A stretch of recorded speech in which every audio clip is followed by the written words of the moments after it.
네, 성탄절 8시 뉴스는 가요대전 생방송 관계로 1시간가량 늦게 시작하겠습니다. 29명이 숨진 충북 제천 화재가 일어난 지 나흘 만에 또다시 큰 불이 났습니다. 이번엔 경기도 수원의 한 오피스텔 공사 현장에서 불이 나 1명이 숨지고 14명이 다쳤습니다. 성탄절에도 나와서 일을 하던 하청업체 직원들이 숨지거나 다쳤고 또 진화에 나선 소방관 2명도 다쳤습니다. 먼저 유덕기 기자입니다. 오피스텔 공사장 한복판에 검은 연기와 함께 시뻘건 불길이 활활 타오르고 있습니다. 검은 연기는 이내 14층 높이까지 올라가 공사 중인 오피스텔을 휩쌌습니다. 연기는 주변 아파트들까지 삼켜버렸습니다. 경기도 수원시 영통구 광교 신도시의 한 오피스텔 공사 현장에서 불이 나기 시작한 건 오늘 낮 2시 46분쯤. 성탄절이지만 현장에는 120여 명이 나와 일을 하고 있었습니다. 7층에서 매트한 냄새랑 연기가 꽤 올라와서 하단부 확인을 했더니 지하 쪽에서 가온 연기가 나고 있었고요. 건물 안에 있던 일부 근로자들은 옥상으로 대피했다 소방 헬기에 의해 구조되기도 했습니다. 불길은 2시간 반쯤 지나서야 잡혔습니다. 하청업체 직원 12명이 연기를 들이마셨고 화재 진압 도중 양손에 2도 화상을 입은 소방대원 2명까지 모두 14명이 다쳤습니다. 불이 꺼진 뒤에도 보시는 것처럼 소방대원들은 혹시나 모를 추가 희생자를 찾기 위한 수색 작업을 계속해서 벌였습니다. 그리고 수색 작업이 시작된 지 1시간이 채 안 돼 현장에서 하청업체 직원 30살 이모 씨가 숨진 채 발견됐습니다. 소방당국은 불이 난 뒤 곧바로 대응 2단계를 발령해 현장 인근 10개 소방서에서 소방차 59대와 인원 138명을 동원해 진화와 인명구조 작업에 나섰다고 밝혔습니다. SBS 유덕기입니다. 이번 화재 역시 안전 불감증이 한 원인인 걸로 보입니다. 지하 2층에서 철근을 자르던 작업을 하던 도중에 불씨가 튀면서 불이 옮겨 붙은 걸로 보이는데 경찰은 당시에 안전 규정과 장비를 제대로 갖췄는지 조사하고 있습니다. 계속해서 전형우 기자입니다. 오늘 화재는 공사 중인 오피스텔 지하 2층에서 시작됐습니다. 경찰 조사에서 근로자들은 산소 절단기로 철근을 자르던 중 불씨가 튀며 불이 났다고 진술했습니다. 불씨가 근처에 있던 가연성 단열재로 옮겨붙어 번진 것으로 추정됩니다. 비문은 이제 다 잘라고 놓고 이제 조금 남은 것들 제거하는 상황에서 불꽃 작업을 하다 불이 난 게 맞다면 안전 규정이 지켜지지 않을 가능성이 제기됩니다. 용접이나 용당 같은 불꽃 작업으로 발생한 화재는 매년 1000건이 넘습니다. 올 2월 화성 동탄 상가 화재와 3년 전 고양 종합터미널 화재도 불꽃 작업 도중 불이 났습니다.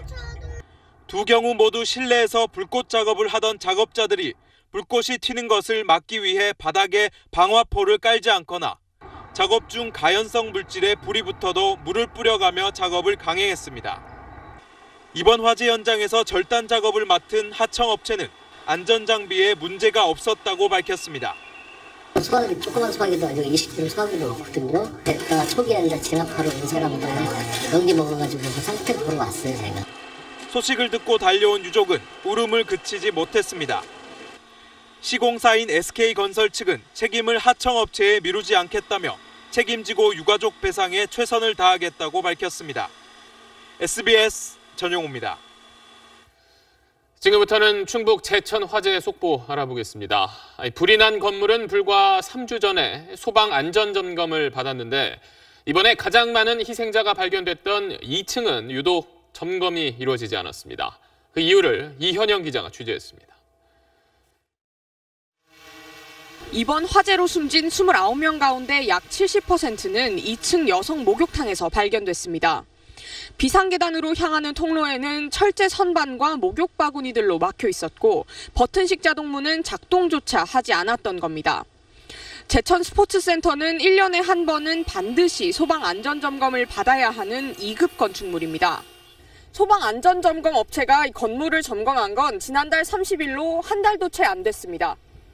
그런데 취재 결과 2층은 안전점검이 이루어지지도 않았던 걸로 드러났습니다. 이유도 황당했습니다. 점검 직원이 3명의 남성이었는데 2층은 여성들이 이용하는 사우나여서 들어가지 못했다는 것이었습니다. 2층은 여탕이라서 못 들어갔다는 거예요. 남자 직원만 나왔어. 게다가 지난 2015년과 지난해엔 전 건물주의 아들이 직접 안전점검을 한 게 전부였습니다. 소방법상 건물주가 소방안전관리사 자격증이 있으면 자체 점검을 한 뒤 소방당국에 결과서만 제출해도 문제가 없기 때문입니다. 결과서를 받아도 소방당국이 직접 현장을 나가 검증하기는 어려운 상황입니다. 제천소방서만 해도 소방관 2명이 관내에 담당하는 건물이 1,200여 개에 달합니다. 몇 년 동안 이뤄진 이른바 셀프 점검에다 부실 점검까지 더해지면서 피해가 커졌다는 분석이 나오고 있습니다. SBS 이현영입니다. 화재 원인을 조사하고 있는 경찰은 1층 주차장 천장에 있는 열선이나 발열 등 같은 전열기가 과열돼서 불이 났을 가능성에 무게를 두고 있습니다. 이와 함께 이미 체포한 건물주와 관리인의 집을 압수수색해 이들의 참사 당일 행적을 집중 조사했습니다. 경찰 수사 상황은 이상훈 기자가 전하겠습니다. 경찰이 압수품을 챙겨 아파트를 빠져나갑니다. 불이 난 건물 소유주인 53살 이모 씨의 집을 압수수색한 겁니다. 경찰은 이 씨와 관리인인 50살 김모 씨의 집은 물론 차량과 휴대전화도 압수수색했습니다. 참사 당일 두 사람의 행적을 정확히 알기 위해서입니다. 경찰은 두 사람에게 2층 여성 사우나 비상구가 막힌 점, 1층 스프링클러 미작동 등의 책임을 물어 내일쯤 구속영장을 신청할 방침입니다. 또 지난 8월까지 건물을 소유했던 58살 박모 씨에 대해 8층과 9층의 불법 증축 혐의를 따져보고 있습니다. 8층의 테라스는 가연성 소재인 아크릴 등으로 만들어져 피해를 키운 것으로 분석됩니다. 첫 발화 원인에 대한 분석도 계속되고 있습니다. 경찰은 화재 원인을 조사하는 과정에서 열선과 발열 등 보온재 등이 모두 건물 1층에서 발견됐다는 참고인의 진술도 확보했습니다. 단 화재 직전 공사를 한 관리인은 얼음을 제거하는 작업만 했지 전기나 용접 작업 등은 하지 않았다고 진술하고 있습니다. 따라서 경찰은 열선이나 발열 등에서 처음 불이 시작됐는지 여부는 국립과학수사연구원의 정밀 감식이 끝나야 정확히 확인할 수 있다고 밝혔습니다. SBS 이성훈입니다. 네, 그럼 여기서 제천 화재 현장에서 계속 취재하고 있는 기자 연결해서 오늘 상황 한번 정리해 보겠습니다. 김정우 기자. 네, 제천 화재 현장입니다. 네, 경찰이 오늘도 현장에서 계속 조사를 했다고 하는데 추가로 발견된 게 있습니까? 네, 이곳 화재 현장에선 경찰의 현장 감식과 증거 수집이 계속됐습니다. 불이 난 건물 안에선 그제에 이어 어제까지 휴대전화 12대와 가방 등 유류품 20여 점이 발견됐습니다. 이 가운데 휴대전화 8대는 유족에게 전해졌습니다. 네, 휴대전화는 유족들에게 전해졌는데 유족들은 마지막 순간 희생자들과 통화 목록을 보며 다시 한번 눈물을 흘렸습니다. 특히 유류품 가운데 고 이양자 씨의 가방에서 백설기 2덩어리가 발견됐는데 이 씨의 남편은 아내가 떡을 좋아하는 자신을 주려고 챙긴 것이라고 말해 안타까움을 더했습니다. 네, 참 가슴 아픈 이야기입니다. 합동분향소에는 오늘도 많은 분들이 다녀가셨나요? 네, 합동분향소에선 이른 아침부터 추모객들의 발길이 이어졌습니다. 오후 6시를 기준으로 지금까지 5,100여 명의 시민들이 분향소를 찾았습니다. 오후 3시쯤엔 소방청장과 소방대원 등 9명이 이곳을 찾아 유족에게 정말 죄송하다며 사과하기도 했습니다. 오늘 희생자 5명의 발인이 진행됐는데요. 내일 4명의 발인이 진행되면 공식적인 장례 일정은 모두 끝납니다. 제천 시내도 희생자를 애도하는 마음으로 가게 문을 닫거나 현수막을 내건 가게도 눈에 띄었습니다. 화재 현장 주변에 음식점과 카페, 노래방 등이 들어서 있는데 이곳에서는 성탄절 분위기를 느낄 수는 없었습니다. 지금까지 제천 화재 현장에서 SBS 김정우입니다. 그런가 하면은 현장에서는 이 지역 국회의원인 자유한국당 권석창 의원의 행동이 입방아에 올랐습니다. 사고 현장을 직접 조사하겠다면서 출입이 통제된 곳에 들어간 겁니다. 이 소식은 한승희 기자입니다. 어제 오후 제천 스포츠센터 화재 현장 앞. 이 지역 국회의원인 자유한국당 권석창 의원이 화재 현장에 들어가려다 경찰의 제지를 받습니다.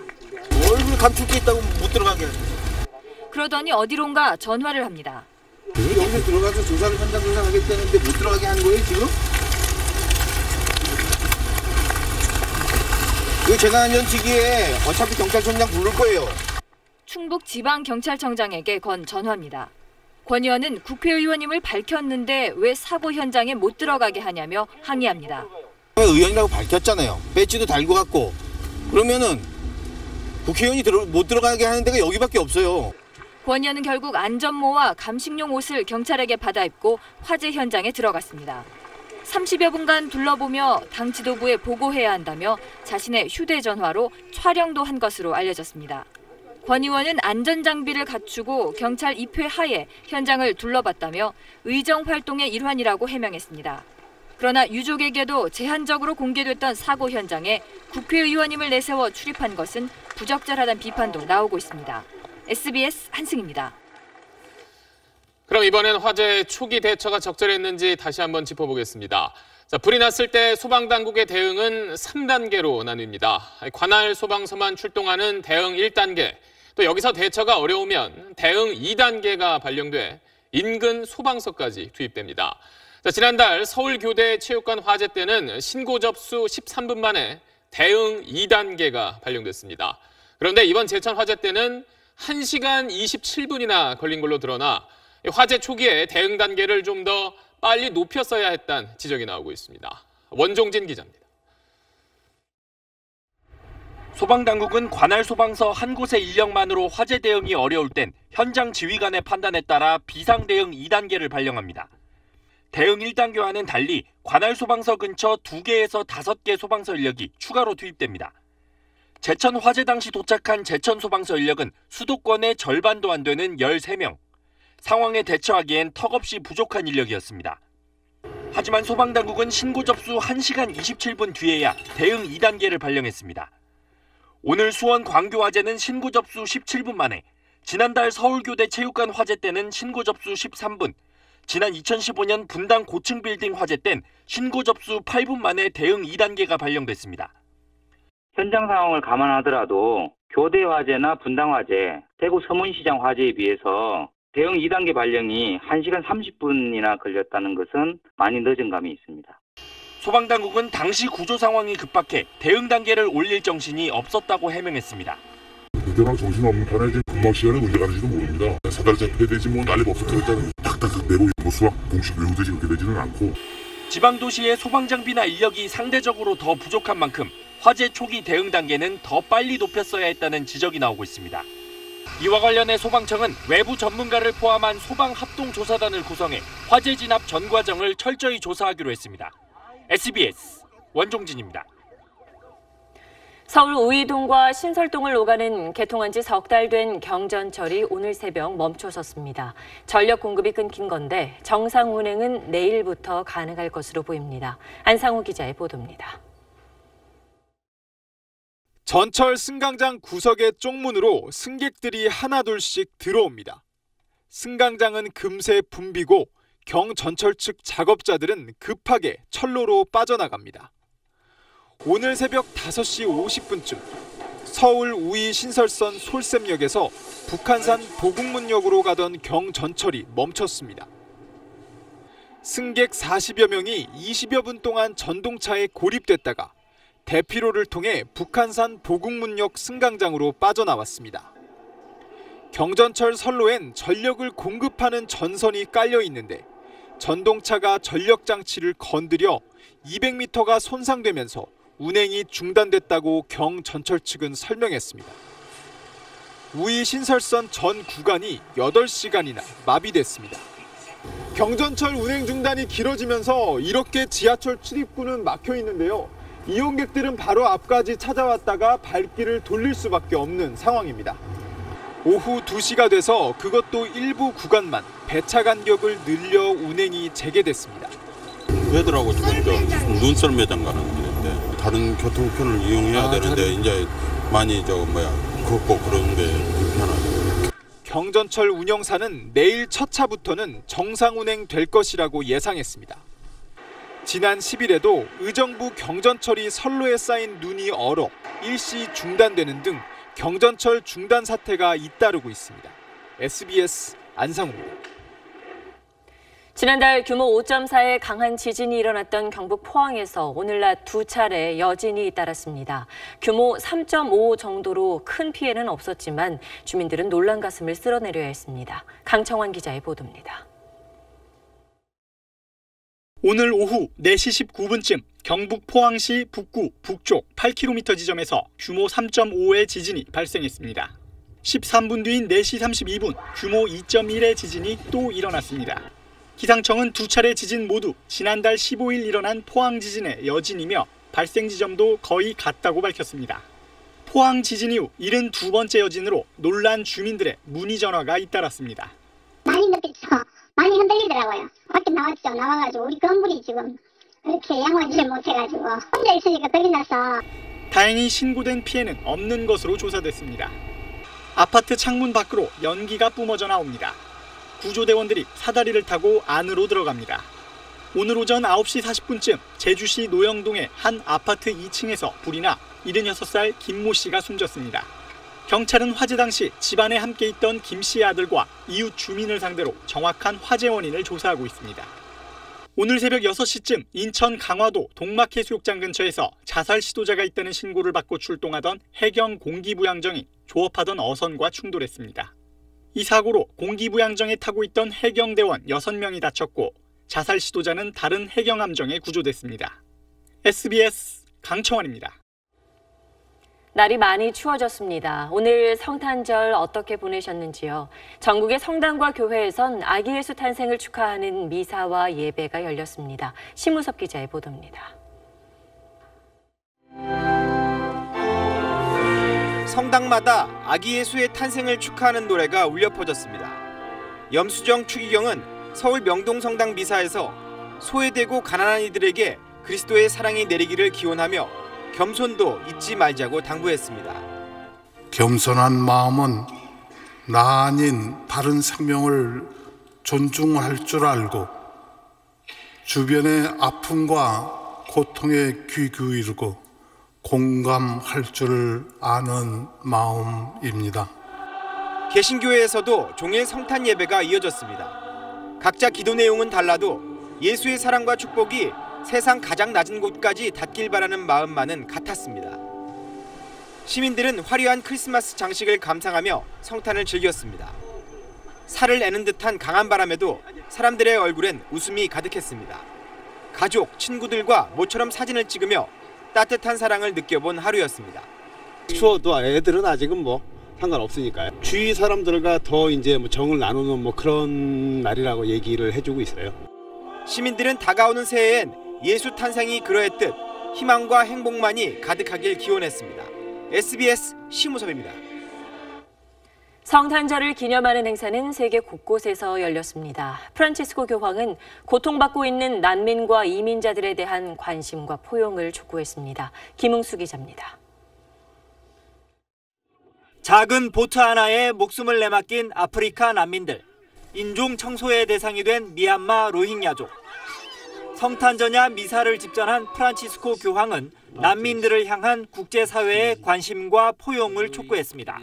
I milioni di persone che non scelgono di andarsene, ma che sono obbligate a separarsi dai loro cari. 아기 예수가 탄생한 베들레헴에서 열린 성탄 미사의 분위기는 예년과 크게 달랐습니다. 미국의 예루살렘, 이스라엘 수도 인정 이후 유혈 시위가 이어지면서 관광객의 발길이 뚝 끊기고 썰렁한 분위기 속에 성탄 행사가 치러졌습니다. 종교 지도자들도 발언에 조심스러운 모습을 보였습니다. I imagine you want me to talk about Jerusalem. We already talk about Jerusalem many times in these days. 기독교인을 학살하고 박해하던 IS로부터 완전 해방된 이라크 모술은 승전 이후 첫 성탄 예배를 평화로운 분위기 속에 치렀습니다. 반면 뉴욕과 런던, 파리 등 IS가 성탄절 테러를 경고했던 도시들에선 경비가 대폭 강화되며 긴장감이 흐르는 가운데 시민들은 평화와 안녕을 기원했습니다. SBS 김웅수입니다. 다음 소식입니다. 검찰이 내일 구치소에 검사와 수사관들을 보내 박근혜 전 대통령을 직접 조사할 예정입니다. 하지만 박 전 대통령이 재판은 물론 검찰 소환에도 여전히 응하지 않고 있어서 내일 방문조사 역시 실제 이루어질지는 미지수입니다. 박원경 기자입니다. 박근혜 전 대통령에 대한 구치소 방문조사엔 양석조 서울중앙지검 특수3부장 검사 등 검사 2명과 수사관 2명이 투입됩니다. 조사를 위해 서울구치소 내에는 별도의 조사실이 마련됐습니다. 검찰은 지난 4월 5번에 걸쳐 박 전 대통령을 상대로 구치소 방문 조사를 한 적이 있습니다. 당시는 대기업의 미르재단 지원과 삼성 뇌물수수 혐의 등에 대한 조사였습니다. 내일 조사는 박 전 대통령의 국정원 특수활동비 40억 원 수수 의혹과 대기업을 압박해 보수단체를 지원하게 한 화이트리스트 의혹 등에 초점을 맞출 예정입니다. 하지만 조사가 정상적으로 이루어질지는 미지수입니다. 박 전 대통령이 자신의 재판 출석도 거부하고 있는 상황에서 검찰 조사에 응할 가능성이 낮기 때문입니다. 앞서 박 전 대통령은 지난 22일 검찰청 소환도 건강 등을 이유로 거부했습니다. 박 전 대통령이 현재 구속 상태지만 국정원 특수활동비 상납 혐의 등과 관련된 구속이 아니어서 검찰로선 별도로 체포하지 않고선 박 전 대통령을 강제로 조사할 수 없는 상황입니다. 따라서 검찰은 몇 차례 방문 조사를 시도한 뒤 박 전 대통령이 계속 조사를 거부하면 체포영장을 청구하거나 기존에 확보한 증거와 진술만으로 추가 기소하는 방안을 검토하고 있습니다. SBS 박원경입니다. 여야의 힘겨루기 속에 지난주 금요일 임시국회 본회의가 무산된 이후 정치권은 성탄 연휴 내내 책임 공방을 이어갔습니다. 오늘도 여야가 부산하게 움직이기는 했지만 서로 상대방 탓만 하며 한 발짝도 나가지 못했습니다. 정치권 움직임은 최고은 기자가 전하겠습니다. 연휴 마지막 날인 오늘 민주당과 한국당 모두 긴급 원내대책회의를 열었습니다. 하지만 멈춰선 국회를 돌아가게 할 해법은 없었습니다. 내년 6월 지방선거 동시투표를 위해 개헌 논의에 박차를 가하자는 여당의 재촉과 정부 여당의 일정에 고분고분 따라가지 않겠다는 야당의 반발 속에 책임 공방만 이어졌습니다. 적반하장입니다. 개헌하겠다는 소리입니까? 안 하겠다는 소리입니까? 땡처리 패키지 해외여행 상품 다루듯이 개헌을 몰고 가고 있습니다. 민주당은 감사원장과 대법관 임명 동의안, 내년 초 시행 예정인 법안들을 처리해야 한다며 이번 주 본회의를 촉구했습니다. 반면 한국당은 임종석 실장의 아랍에미리트 방문 관련 의혹을 거듭 제기하며 내일 청와대 앞 기자회견을 예고했습니다. 제천 참사 현장을 찾은 여야 대표들도 인력과 관행의 문제냐, 정부 책임론이냐 크게 엇갈렸습니다. 안전한 대한민국의 어떤 새로운 그런 대각성의 기회로 삼았으면 좋겠습니다. 정권 잡았다고 축제하는데 바빠가지고 재난점검은 전혀 안 했습니다. 여야는 내일 국회 일정 협의를 이어가기로 했지만 전망은 여전히 어둡습니다. SBS 최고은입니다. 평창올림픽을 앞두고 최근 서울과 강원도를 잇는 고속도로가 생기고 KTX도 달리기 시작했죠. 이제 서울과 반나절 생활권이 된 강원 영동 지역에 투자자들의 관심이 쏠리고 있습니다. 들썩이는 현지 부동산 시장을 이강 기자가 돌아봤습니다. 강원도 속초시의 한 아파트 공사 현장입니다. 지난 6월 개통된 서울 양양 고속도로를 이용해 수도권에서 2시간 만에 올 수 있습니다. 이 부지에 들어설 아파트는 지난달 641가구를 모집하는 1순위 청약 접수를 실시했습니다. 속초시에서 역대 가장 많은 12,000여 명이 몰려 평균 19대 1의 경쟁률을 기록했습니다. 12,000명 청약 접수자 중에 약 한 30%, 한 약 4,000명 정도가 수도권 청약자로 분석됩니다. 설악산과 동해안 등 관광 인프라의 접근성까지 좋아져 투자자들의 관심이 몰린 겁니다. 가성비가 굉장히 좋다고 생각을 했었어요. 이제 셔츠로 투자 목적으로 올 때만 받는다고 해도 은행에 돈을 꽂아놓고 이유를 받는 것보다는 훨씬 더 많이 나올 것 같아요. 지난주 개통한 KTX로 서울에서 1시간 50분 거리가 된 강릉의 한 카페 거리는 몇 년 새 땅값이 2배 이상 뛰었습니다. 3, 4년 전에는 평당 한 600 이 정도 수준이었고요. 지금은 그러면 얼마 정도? 1,000에서 1,500. 올림픽 뭐 하니까 인프라 좋아지는구나. 그래서 이제 이쪽 공익권은 돈이 몰려서 그런 거예요.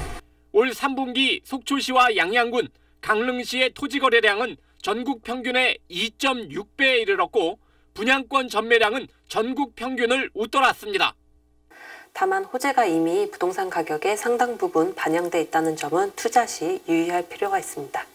특히 전문가들은 부동산 가격이 지나치게 오를 경우 투기과열지구 지정 등 정부의 부동산 규제 대상이 될 수 있다는 점을 투자자들이 고려해야 한다고 충고합니다. SBS 이강입니다. 내년이면 최저임금이 7,530원으로 1,000원 정도 오릅니다. 그런데 이렇게 최저임금이 오를 경우 인건비 부담 때문에 일자리가 줄어들 수 있다는 우려도 있죠. 아파트 경비원들도 그런 걱정을 하고 있습니다. 김혜민 기자가 현장의 이야기를 들어봤습니다. 서울 강남구의 한 아파트 입주민들은 얼마 전 경비원들에게 근무 중 휴게 시간을 2시간 더 늘리자고 요구했습니다.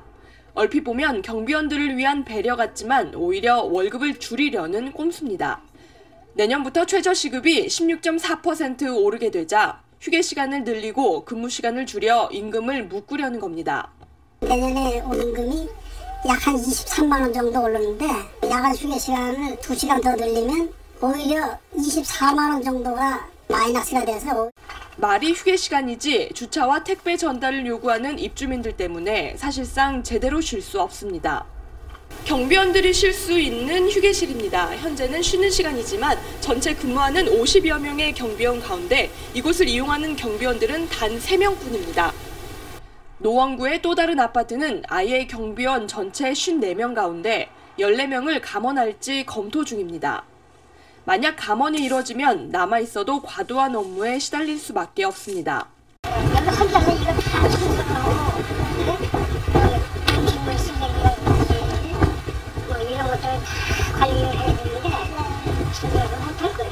최저임금 인상이 오히려 불이익을 낳는 불합리함을 막기 위한 제도적 장치가 필요한 대목입니다.